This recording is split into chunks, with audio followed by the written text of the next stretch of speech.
विजयपूर गावात एक आळशी आणि कामचुकार रामू आपल्या वृद्ध वडील हरिलाल यांच्यासोबत राहत होता. रामू लहान असताना त्याची आई वारली होती. तेव्हापासून हरिलालनेच त्याचे संगोपन केले होते. पण रामूच्या आळशी स्वभावामुळे हरिलाल खूप त्रस्त झाला होता. रामू कोणताही कामधंदा करीत नसे. दिवसभर आराम करत बसलेला असायचा. अरे मुला, आता मी म्हातारा झालो आहे. कमीत कमी आता तरी तू कामाला लाग. असंच दिवसभर आराम करत राहिलास ना तर एक दिवस खूप पश्चाताप करशील. तेव्हा ना काम तुझ्या हातून होईल ना मी तुला मदत करू शकेन. अहो पिताजी, तुम्ही नेहमी का ओरडत बसता? थोडा तरी शांतपणे आराम करू द्या ना. तसंच तुम्हाला ओरडायची सवय झाली आहे. आता तर माझं आयुष्य मस्तच चाललंय. पुढे काय होईल ते पुढे पाहू. पण कृपा करून आता तरी ओरडू नका. तुमच्या रोजच्या ओरडण्याने माझं डोकंच फिरतं.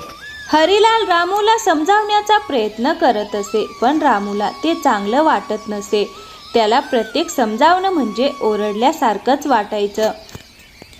म्हणून हरिलालनेही आता त्याला काही सांगणं जवळजवळ बंद केलं होतं. कारण त्याला खात्री झाली होती की हा मुलगा आता सुधारणार नाही. त्यामुळे हरिलाल सतत दुःखी आणि निराश असायचा. एके दिवशी हरिलाल आणि गावातील श्यामलाल दोघे बसून बोलत होते. अरे श्यामलाल, माझा मुलगा तर आता माझी एकही गोष्ट ऐकत नाही. मी काही समजवायला गेलो तर उलट माझ्यावरच ओरडतो. काय करू काही सुचत नाही. हा कसा सुधारेल? बघ भाऊ हरिलाल, याला सुधारण्याचा एकच मार्ग आहे. याचं लग्न करून दे. लग्न झाल्यावर घराची जबाबदारी कळेल. स्वतःचा आणि बायकोचा उदरनिर्वाह करण्यासाठी तो मेहनत करायला लागेल.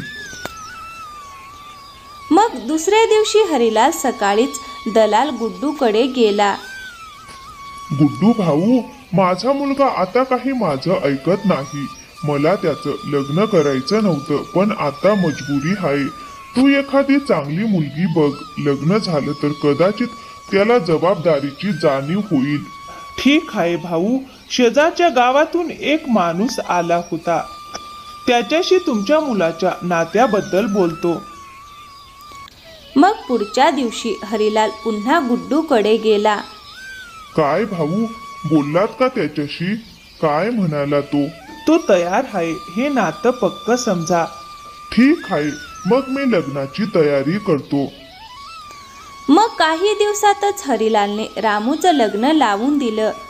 रामूची पत्नी सुनीता नावाची अतिशय सुंदर आणि मेहनती होती. तिच्या येण्याने हरिलाल खूप आनंदी झाला. मुली सुनीता, तू या घरात आल्याने मी खूप खुश आहे. आता या आळशी रामूचे आळस पूर्ण दिवस आणि रात्र मेहनतीत बदलतील. मग असेच काही दिवस गेले, पण रामू काही सुधारण्याचा नावच घेत नव्हता. मग काही दिवसांनी सुनीता रडतच म्हणाली, मी त्रासून गेले आहे यांच्या या सवयींनी. पिताजी, मी घरात आल्यापासून तुमच्या मुलानं माझं आयुष्य आहे तेच खराब केलं आहे. मी कितीही समजावलं तरी यांच्या कानावर काहीच पडत नाही. मुली, तो तुझा नवरा आहे. प्रेमाने समजाव, कदाचित तुझं ऐकेल तो. मी तर दमून गेले आहे पिताजी. यांच्या डोक्यावर काहीच परिणाम होत नाही. मग असेच काही दिवस जातात. काही दिवसांनी हरिलालचं निधन झालं. दोघेही पती पत्नी बसून रडत होते. वडिलांच्या मृत्यूनंतर रामूचा आळस आणखीन वाढला.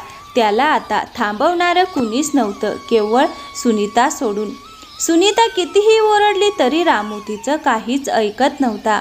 काय पाप केलं होतं मी मागच्या जन्मी की या जन्मी मला असा मनहूस नवरा मिळाला. काम केव्हा करणार? मी घरात आली तेव्हापासून आजपर्यंत नोकराणीप्रमाणे कष्ट करत आहे आणि तुम्ही माझं आयुष्य नरक बनवून टाकलं आहे. हे बघ सुनीता, मी अनेक ठिकाणी काम शोधलं होतं, पण मला कुठेच चांगलं काम मिळालं नाही. म्हणून मी काम केलं नाही.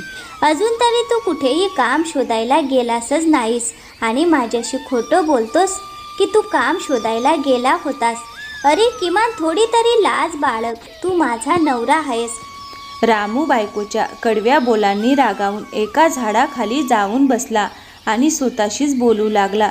अरे मी किती निठल्ला आणि कामचुकार आहे आणि माझी बायको मला ओरडते तेव्हा मी उलट तिच्यावरच भडकतो आणि खरं सांगायचं तर माझं काम करण्याकडे मनच जात नाही.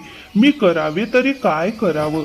ठीक आहे, आता मी माझ्या मित्र रमेशकडे जातो आणि त्याच्याकडून काही पैशांची मदत मागतो, कारण सुरुवातीपासूनच त्याने माझी मदत केली आहे, तर कदाचित आजही करेल. असा विचार करून रामू रमेशकडे निघाला. भाऊ कसा आहेस? आज मला तुझी खूप गरज आहे. घरी चूल पेटवायला सुद्धा धान्य उरलेलं नाही, म्हणून मला थोडे पैसे दे. मी वचन देतो काही दिवसातच तुझे पैसे परत करीन. हे बघ रामू, आजवर मी तुला कित्येक वेळा मदत केली आहे, पण आज मी तुला एक गोष्ट स्पष्ट सांगणार आहे. तू गावातल्या कित्येक लोकांचे पैसे उधार घेतले आहेत आणि त्यांना अजूनपर्यंत परतही केलेले नाहीत आणि तू परत करूही शकत नाहीस. हे बघ भाऊ, सध्या माझ्याकडे एक पैसाही नाही आणि घरात धान्यही संपलं आहे. कृपा करून मला थोडी मदत कर. मी लवकरच पैसे परत करीन. गावकऱ्यांचेही पैसे परत करीन. रामू, बोल बच्चन, तू फारच भारी करतोस, पण आता मी तुझ्या बोलण्याला फसणार नाही. अरे, तू जर तुझ्या बापाचं ऐकलं असतं आणि एखाद्या कामाला लागला असतास तर आज तुझ्यावर अशी वेळच आली नसती. एकदा विचार तरी केलास का की स्वतःच्या पायावर तू उभा कधी राहशील? अरे पैसे असतील तर दे, पण मला उपदेश देऊ नकोस. मी इथे तुझ्या फालतू गोष्टी ऐकायला आलो नाही. पैसे असतील तर पटकन दे, नाहीतर मी स्वतःच काहीतरी करेन. रामू, माझ्याकडे पैसे आहेत, पण मी आता तुला पैसे देणार नाही, कारण तुझे बोलणे अहंकाराने भरलेले आहे. तुझ्यावर अजिबात भरोसा नाही माझा. तू एक नंबरचा फसवा आणि धूर्त माणूस आहेस. कधी कोणाचे पैसे घेऊन पळून जाशील याचा काही नेम नाही. रमेशच्या कडव्या बोलांनी रामू खूपच चिडला आणि पुन्हा झाडाखाली बसून विचार करू लागला. तो अजून थोडाच वेळ बसला होता तोवर तेथे एक मोठा जमीनदार आला, ज्याच्याकडून रामूने पैसे उधार घेतले होते, पण आजवर एकही पैसा परत केला नव्हता. जमीनदाराला पाहूनच कळत होतं की तो किती प्रचंड रागात आहे. अरे रामू, खूप फसवलं मला, पण आता मी तुझ्या बोलण्याला नाही फसणार. आज मला खूपच राग आला आहे आणि पैसे घेतल्याशिवाय मी इथून जाणारही नाही. आज तुला चांगला धडा शिकवणार आहे.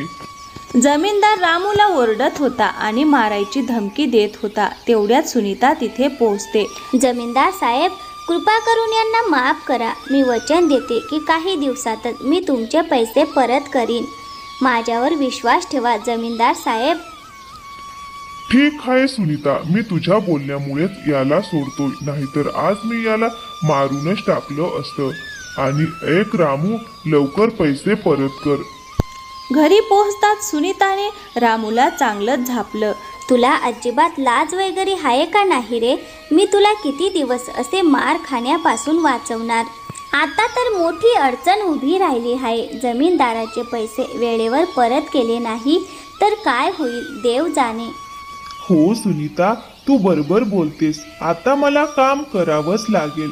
जमीनदाराचं कर्ज फेडणं गरजेचं आहे. मग दुसऱ्या दिवशी सकाळी काल मी सुनीताला सांगितलं की मी काम करेन, पण खरं सांगायचं तर माझं काम करण्याचं मनच होत नाही. शेवटी काम शोधू तरी कुठे? रामू विचारात पडला होता. शेवटी तो कामासाठी कुठे जाईल आणि कुठे पाहू? तेवढ्यात त्याची नजर त्यांच्या गायीकडे जाते आणि त्याच्या खोडकर मेंदूला एक जबरदस्त कल्पना सुचते. अरे हो, मी माझ्या गायीसाठी चारा कापायला जात नाही म्हणून मला माझी गाय आहे हेच विसरून जातो मी. चला, असे करतो, ही गाय नेऊन मी जमीनदाराला देऊन टाकतो. त्याने माझे कर्जही फिटेल आणि मला कामही करावे लागणार नाही. रामू गाय घेऊन जमीनदाराच्या घरी जातो. हे बघा जमीनदार साहेब, माझ्याकडे आता पैसे अजिबात नाहीत. तुम्ही असे करा, ही माझी गाय तुमच्याकडे ठेवा. माझ्याकडे पैसे आले की मी पैसेही देईन आणि माझी गायही परत घेऊन जाईन. अरे वा रामू, आज तू माझ्या मनासारखेच केले आहेस. ठीक आहे, जोपर्यंत तू माझे पैसे परत करत नाहीस तोपर्यंत गाय माझ्याकडेच राहील. गाय जमीनदाराकडे देऊन रामू घरी येऊन सुनीताला सांगतो की त्याने आज कर्ज फेडून टाकले. सुनीता, आज मी जमीनदाराचे संपूर्ण कर्ज फेडले. आता तू कधीच पैसे मागायला येणार नाही. काय तू कर्ज फेडलेस? ठीक आहे, पण एकच समजत नाही, एकाच रात्री तुला एवढे पैसे कुठून मिळाले? सुनीता, आपली जी म्हातारी गाय होती ना, तीच गाय मी जमीनदाराला दिली. तिच्यामुळे आपले कर्ज संपले. आज मी खूप आनंदात आहे. जमीनदाराला तर मी चांगलाच फसवून आलो. त्याचे पैसे इतके होते आणि मी त्याला आपली म्हातारी गाय दिली. ती तर त्याच्या पैशांच्या अर्ध्या किमतीचीही नाही. अहो मूर्ख जमीनदार नाही, मूर्ख तर तुम्ही आहात. ती गाय खूप चांगल्या जातीची होती. काही दिवसात ती दूध द्यायला लागली असती, पण तुम्ही ती जमीनदाराला दिलीत.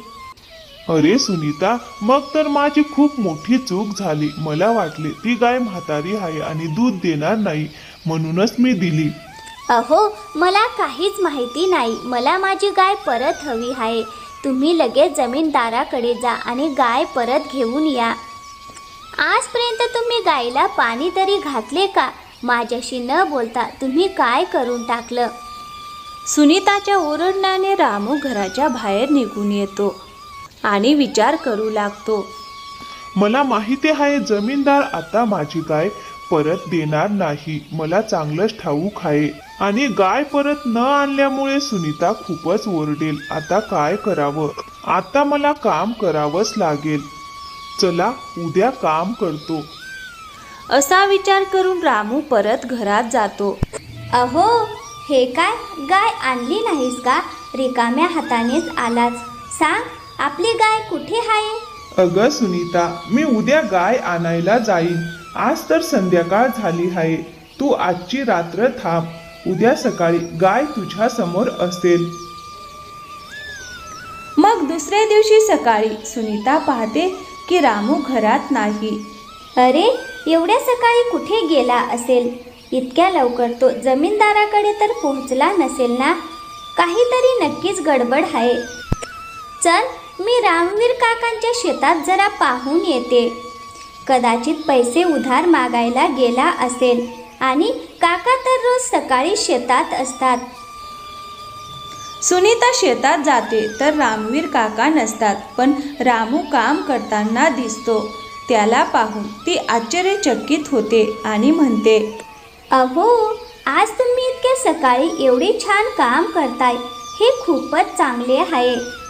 हो सुनीता, आता माझे डोळे उघडले आहेत. आता मला कळले की मेहनत केल्याशिवाय काहीही मिळत नाही.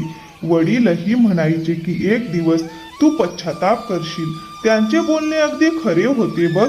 आता बघ, मी काम करत आहे आणि पुढेही करत राहणार आहे. मग काही दिवस जातात. मग एके दिवशी रामू जमीनदाराचे सर्व पैसे फेडतो आणि आपली गाय परत घरी आणतो आणि दोघेही नवरा बायको आनंदाने आपले जीवन जगायला लागतात. तर मित्रांनो, कशी वाटली आजची कथा? आवडली असेल तर व्हिडिओला एक लाईक करा आणि हो, चॅनलवर नवीन असाल तर प्लीज चॅनलला सबस्क्राईब नक्की करा. थँक्यू, धन्यवाद मित्रांनो. पुन्हा भेटूया एका नवीन कथेमध्ये.